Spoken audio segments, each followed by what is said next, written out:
नमस्कार, आप देख रहे हैं आर्यावर्त टाइम्स। मैं हूं निहारिका सिंह। राफेल लड़ाकू विमान सौदे को लेकर एक बार फिर सियासत गर्मा गई है, लेकिन इस बार जवाब भारत की तरफ से नहीं बल्कि सीधे फ्रांस के राष्ट्रपति की ओर से आया है। फ्रांस के राष्ट्रपति इमैनुअल मैक्रों ने भारतीय विपक्ष की आलोचनाओं पर दो टूक शब्दों में कहा, राफेल से आपके देश को ही फायदा होगा। मुझे समझ नहीं आता कि लोग इसकी आलोचना क्यों कर रहे हैं। यह बयान ऐसे वक्त आया है जब भारत सरकार ने 114 नए राफेल लड़ाकू विमानों की खरीद को मंजूरी दी है। करीब 3.25 लाख करोड़ रुपए की यह मेगा डील रक्षा क्षेत्र की सबसे बड़ी खरीद में से एक मानी जा रही है। तो क्या है पूरा मामला, क्यों आया मैक्रो का यह बयान और इस सौदे का भारत की सुरक्षा और अर्थव्यवस्था पर क्या असर पड़ेगा, आइए देखते हैं। दिल्ली में आयोजित एआई इम्पैक्ट समिट के दौरान फ्रांस के राष्ट्रपति इमैनुअल मैक्रों ने राफेल डील को लेकर उठ रहे सवालों पर खुलकर अपनी बात रखी। जब उनसे इस सौदे की आलोचना के बारे में पूछा गया तो उन्होंने साफ कहा, मुझे समझ नहीं आता कि लोग इसकी आलोचना कैसे कर सकते हैं। यह आपके देश को मजबूत बनाता है। मैक्रों ने कहा कि यह डील सिर्फ एक व्यावसायिक समझौता नहीं है बल्कि भारत और फ्रांस के बीच रणनीतिक साझेदारी को और मजबूत करने वाला कदम है। दरअसल एक हफ्ते पहले रक्षा मंत्री राजनाथ सिंह की अध्यक्षता में रक्षा अधिग्रहण परिषद यानी डीएसी ने 114 राफेल लड़ाकू विमानों की खरीद को मंजूरी दी थी। करीब 3.5 लाख करोड़ रुपए की यह डील मैक्रो की भारत यात्रा से ठीक पहले हरी झंडी मिली। विशेषज्ञों का मानना है कि यह सौदा भारतीय वायुसेना की ताकत को कई गुना बढ़ा देगा। मैक्रो ने साफ शब्दों में कहा कि यह समझौता दोनों देशों के लिए फायदेमंद है। उन्होंने कहा, ये फाइटर जेट भारत को सैन्य रूप से और अधिक मजबूत बनाते हैं, हमारे बीच रणनीतिक संबंधों को गहरा करते हैं और यह अधिक रोजगार भी पैदा करते हैं।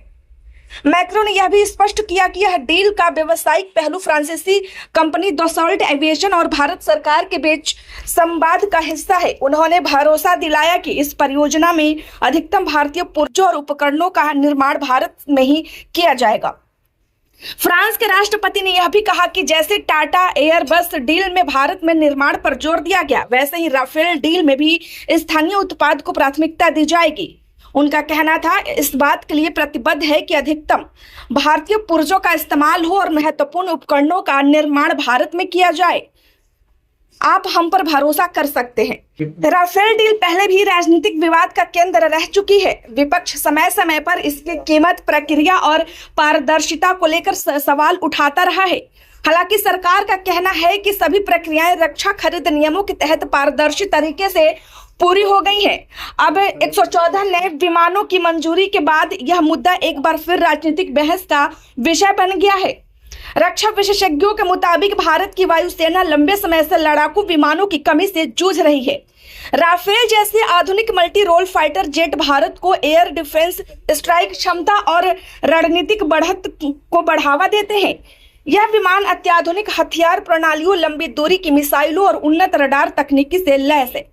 ऐसे में 114 अतिरिक्त राफेल विमानों की खरीद से भारत की वायु शक्ति और मजबूत होगी।